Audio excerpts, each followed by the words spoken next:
2014 Dodge Journey starting at $19,995. Dodge, cars that were built to be driven. See the lineup today at Abernathy Chrysler Jeep Dodge, 1442 East Main Street, Lincoln.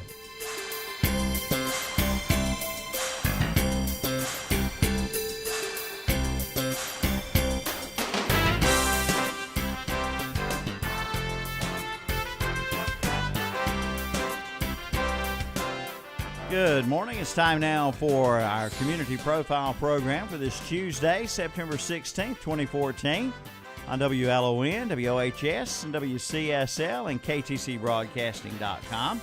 You can listen and watch online to the Community Profile today. Milton Baker along with you, Sandy Alexander, co-host, executive producer in the house today. Hello, Sandy. Good morning, Milton. Good to see you again. And you as well. How's everything going today? Fine. We're very proud to have Mr. Bob Inman with us today.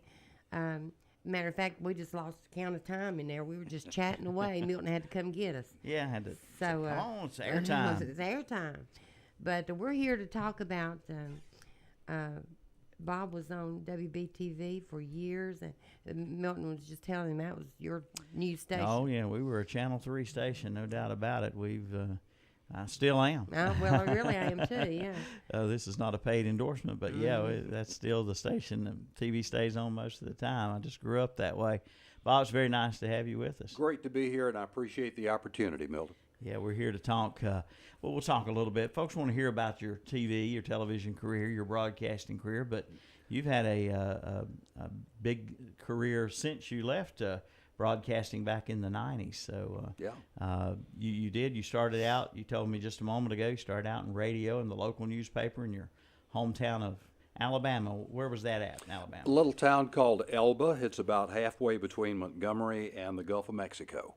Okay. A little AM radio station and a little weekly newspaper, and that's where I started off and fell in love with the idea of being in the word business.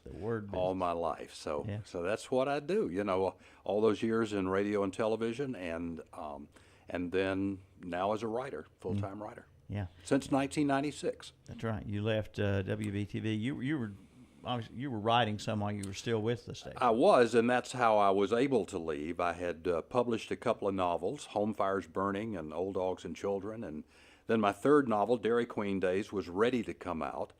Home Fires Burning had gotten me into the movie writing business. Mm-hmm. And I did the screenplay for Home Fires Burning for Hallmark, and the movie business, TV movie business, was really going well. And so in 1996, my wife and I decided that, it was time for me to see if I could really make a living at this, and so far so good. She does get to go to the grocery store on a regular basis, so we've made it so far. Keep food on the table. Yeah, Sandy. Well, I think that's every person's dream, really. To follow your passion. Yes. If you can find what you're passionate about and make a living at it, that's about as good as it gets. Yeah. Good.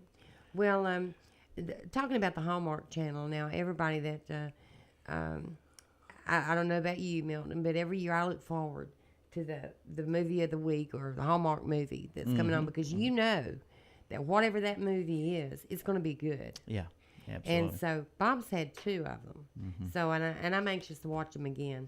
So I don't know that I've seen them, but the titles, Home Fires Burning and The Summer of Ben Tyler. Summer of Ben Tyler. Yeah. I'm going to have to look that up.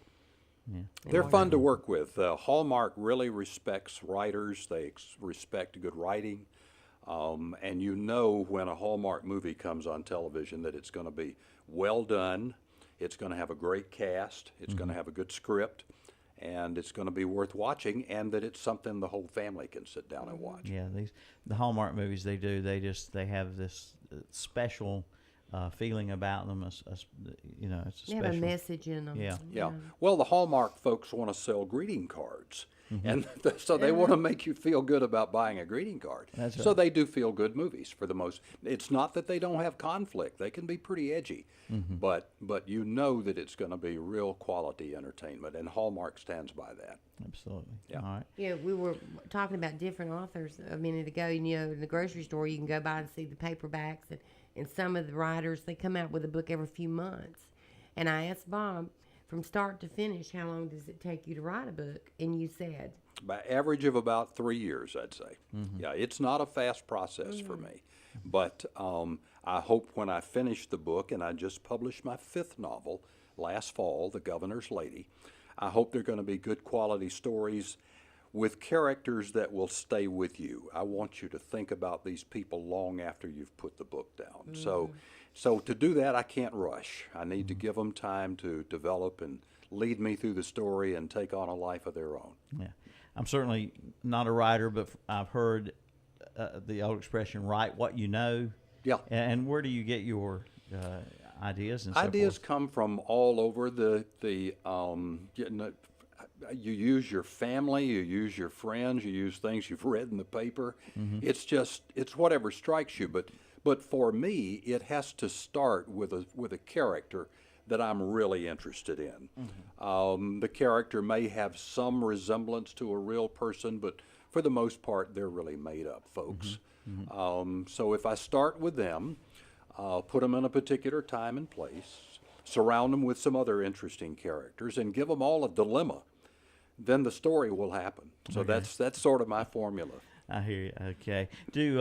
In some of your characters, do you have to do a lot of research? Say a certain character is in a certain profession or whatever. Do you have to absolutely. research that? Yes. Well, my 3rd novel, Dairy Queen Days, was set in a mill town. And part of the story is about the family that owns the mill and sort of runs the town. Well, I had been working in the Carolinas and visiting communities where textiles were the big industry for a long time. But I did do a lot of reading too, but it had to be an authentic setting. If the reader reads something and it doesn't ring true, then, they say this guy doesn't know what he's talking about. So you have to do your research. Absolutely. Yeah. Well, Sandy, tell us what you have there, the pamphlets you have in your hand and what that's about. Okay, Bob has written a screenplay. And Stage play. Stage play, excuse me. Right. And it's Liberty Mountain and the Battle of Kings Mountain in 1780. And it's going to be performed at the Joy Performance Theater coming up in October. And October 4th, 5th, 10th, 11th, and the 12th. And that has to be really exciting for you to do this. It's already in the making. Well, that's just a couple of weeks away. We're in rehearsals now. We did our auditions back in August. We have a cast of more than 60. We are going to stage the Battle of Kings Mountain on the stage in the theater at the Joy Performance Center.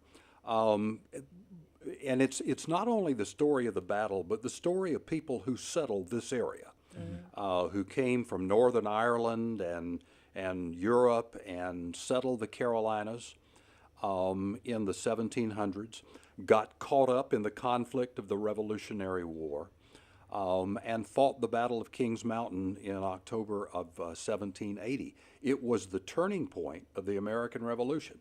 If we had not won the Battle of Kings Mountain, we might all be singing God Save the Queen right now, because the British, up to that point, were winning in the southern colonies. They had captured Charleston. They were moving through the South Carolina backcountry into the mountains of North Carolina. And these rough and ready over mountain men marched down and surrounded Kings Mountain and attacked and defeated a larger and better equipped British force, won that battle and turned the tide of the war. I had to do a lot of research to make sure, again, that it's authentic. Yeah. Some of the characters are based on real people, like Isaac Shelby, who was one of the commanders at Kings Mountain, Patrick Henry in the Continental Congress. But many of them are invented characters based on the families that lived in this area and came to build a new life, to start farms and stores and foundries and all of those things and raise their families, and then decided that for one reason or another they wanted to be an independent country and free from Britain, and so they were willing to risk their lives to do it. It's an exciting story. I just got all caught up in I love history anyway, and I got all caught up in it. But the play is going to be spectacular. We're going to use the whole theater, the aisles, the stage, everything. The audience is going to be right in the middle of this story about these people and their lives and how they came to be fighting there on Kings Mountain. Have you ever done anything like this particular stage play? I haven't. Nothing based on real history like this. It's my eighth published play. But I've never done anything where I had to do this extensive research on it. How long did it take you to get all your information? And did you read? Did you interview historians? Did you? A lot of reading. Yeah. Visiting the battlefield, but a great, and there's a lot written about the battle and about the times in which the battle took place. I'd say the project has been about a year in the making, doing all the research, writing several drafts of the script, and now, rehearsing and getting ready to put it up on stage. That has to be rewarding, Bob. It really is. It's one of the most creatively one of the most rewarding things I've ever done. And I have a personal interest in it because I have an ancestor who was killed in that battle. And I've known that for years.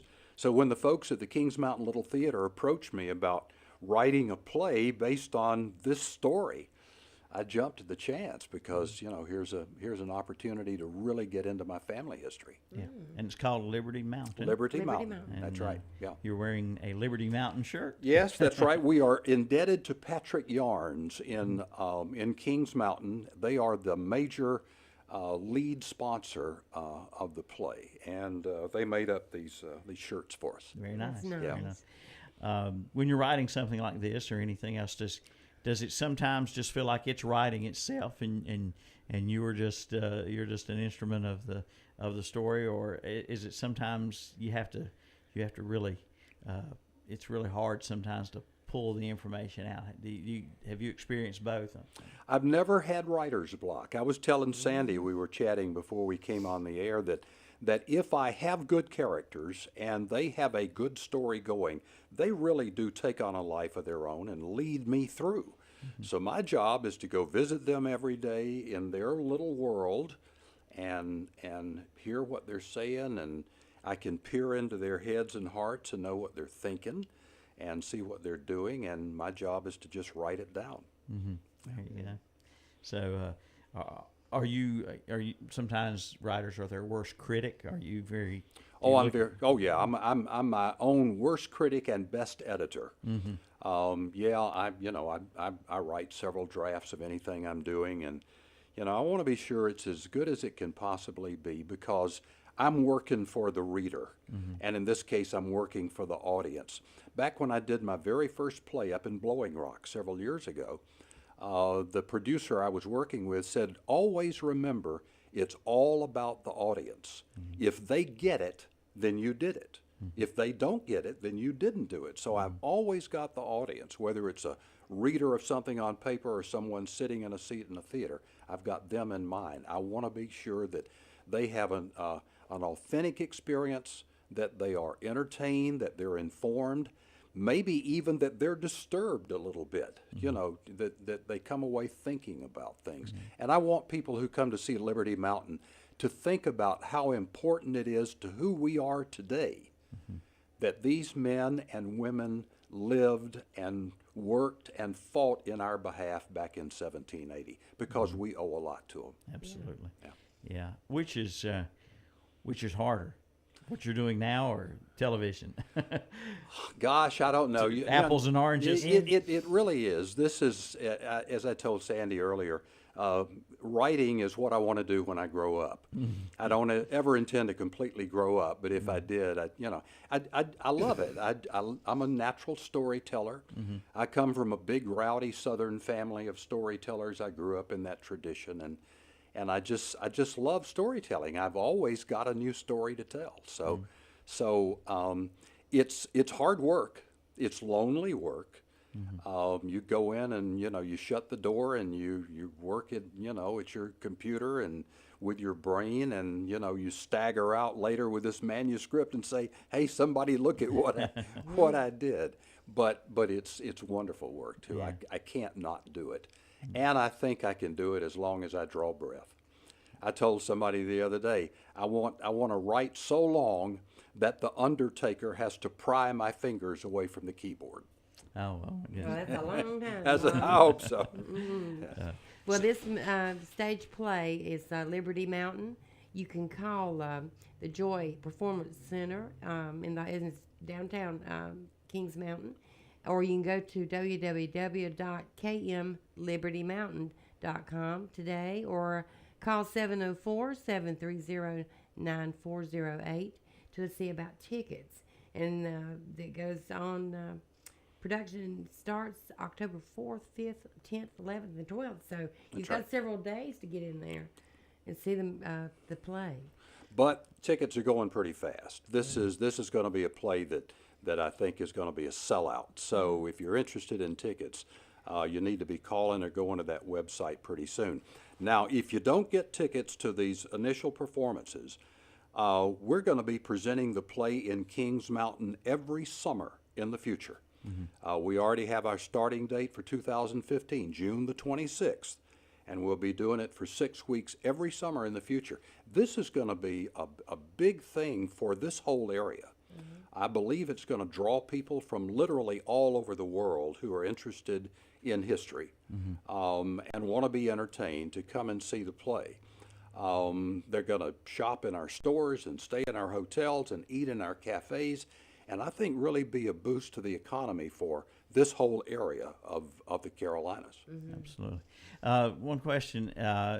Have you ever been in any of your movies? Or I think, did I recall that you were at one time, did a cameo or something? I did a cameo in one called Chiefs. It was a CBS miniseries. They filmed it down in Chester, South Carolina, and they called for auditions, and we were a CBS affiliate, and they said anybody at the station wants to come audition.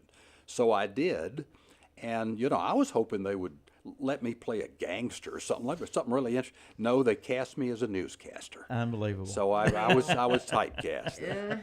Yeah, I was thinking that that you had, and I know that other newscasters have been in movies before. But I am not an actor. Believe me, I told the cast of Liberty Mountain, I said, I just put the words on paper, and then you folks take those words and bring them to life, by presenting your characters on stage. So they're the ones that make the magic. I just make some words. And right now, I don't know if you talk about your future projects too much, but have you got anything in mind for I'm sure you're always thinking and looking for ideas and things coming to you. I am. I'm starting work as soon as this is over on a book about Wingate University.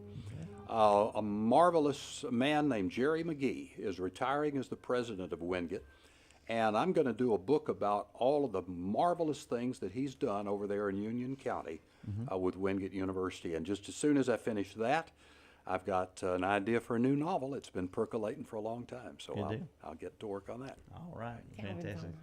on hold. Calvin's on hold. Let me get our owner here and general manager hooked up here to get him on the phone.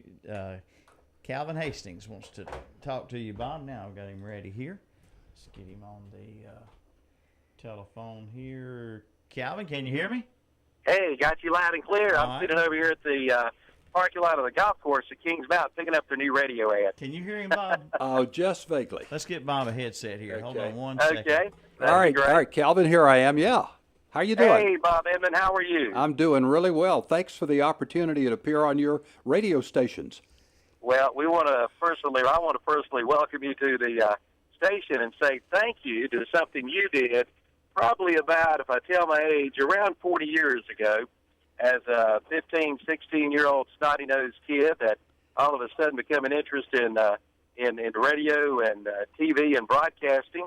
Made a phone call to WBT, and a gentleman by the name of Bob Inman gave me a tour of the station. I'm sure you don't remember that.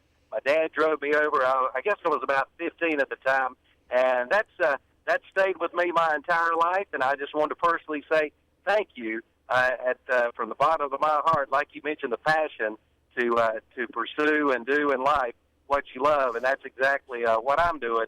And, Bob, I appreciate that opportunity to take a tour of the station and meet you way back in the day there at WB2. Well, Calvin, I'm glad I had an opportunity to encourage you. I used to tell folks in our newsroom that our business depends on bright young people who are passionate about it coming along. So when you get a chance to invest some time and energy and interest in a person who's younger than you are, then you need to take that opportunity to do it. So I'm glad you came. I'm glad we gave you a good tour. And gee, you know what a success you are. I could say I taught you everything you know, but that's not true. I'm sure you've taught yourself. But congratulations on your success. Well, we thank you, and I tell you, I know Milton and Sandy, they follow their passion, same as mine, with radio. And yeah, when we have the opportunity to encourage the young folks, we do the same, because we're not going to be here forever. Somebody's got to carry on. Exactly. Well, Bob, you have a good day, and we'll try to get over and see Liberty Mountain. Fantastic, Calvin. We'll look for you there. All right. Thank you, Bob. Thank you. Thanks, Calvin. Absolutely appreciate that. And I'm glad he got the call. yeah, he was hoping to be here today to meet you again in person, but had a prior appointment he had to go to. So you did show him around the TV. Yes, Yeah. absolutely. Yeah. And I love doing that. You know, I remembered when I was his age, you know, and I was interested in broadcasting, and I had people who took an interest in me and mentored me and gave me a job in the radio station in my hometown, and you know, and let me play records and dedicate them to my girlfriend on the radio, and so that meant a lot to me, and I like to pass it along. let me throw out a name to you and see if it rings a bell. Ken Quick. Ken Quick, yes. Now He was he was the head of the department at Gaston College, Yes. radio television. Yes. He was a great one. Tom Black. Mm-hmm. They both meant a lot to me, and educated me in the business, and then helped me get my first job. And so I'm forever indebted to them. Ken, of course, passed away some years ago, but Tom is still around, and don't get to talk or see him very much anymore, but it's probably been a number of years since last spoke to Tom. But it's yeah, nice there's to always be somebody. nice to be able to go back and thank people who made an I tell kids who go to school, go back after you graduate and thank a teacher, because they meant a lot to you, and you need to make sure that they understand what an impact they had on your life. Yeah. And we'll drop another name your way, Doug Mays. Doug Mays, what a guy. We love what a him guy. to death. Oh, yeah. And we have him on the radio in person when we can, or on the Yeah. phone as often as we can. Right. And we just love One of Doug. my mentors and a friend and a fellow that I've always loved and respected. Yep. All right. Yeah, we were talking about him earlier. Just mind like a steel trap. Yeah. You know, he's just he's a sweetie. We just adore him. Yeah.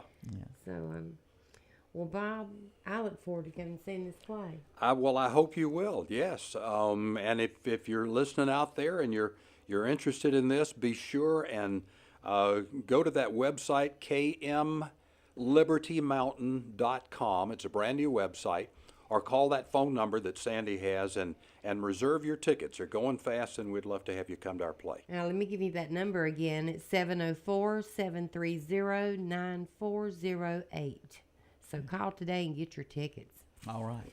Thank you so much. For My coming pleasure. in. Thank you so much, Sandy and Mitch, Milton, for having me on. All right. Thank you all. And we appreciate everybody listening in today. Tomorrow, we're going to be talking about the Lincoln County Apple Festival. Yes, Bob, we are. I'm sure you're familiar with the Apple Certainly Festival. am, yes. So it's coming up Saturday. We have Joyce Dorsey with us tomorrow. She'll be here tomorrow. All right. That's the next Community Profile program right here on WOHS, WLON, and WCSL, and KTCBroadcasting.com. We'll see you then.